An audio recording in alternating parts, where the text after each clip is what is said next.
Going on, beautiful people of YouTube? Check it out. It's Ed here from JM Honda Miami, and this is a quick inventory update. I just got a 2022 CRF300, 2022 ADV150, and more CRF150s. And this is a 2023 CRF250. All right. If you guys are interested in seeing the unboxing, stay tuned. Subscribe to the YouTube channel. We will be having these built shortly. They are in the box. 2022 ADV150. All right.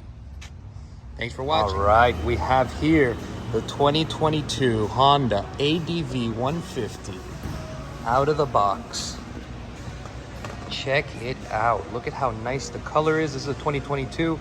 We have not gotten many of these so far this year. If you or somebody you know is interested in this motorcycle, give us a call or just leave me a question down in the comments so I can answer it. Again, if you enjoy these videos, subscribe to the YouTube channel. I also have, out of that box, a CRF300L. If you guys have any questions, remember, leave them down in the comments. If you want to see more videos like this, subscribe to the YouTube channel. Thanks for watching, guys. It's Ed from JM Honda Miami, and we are out.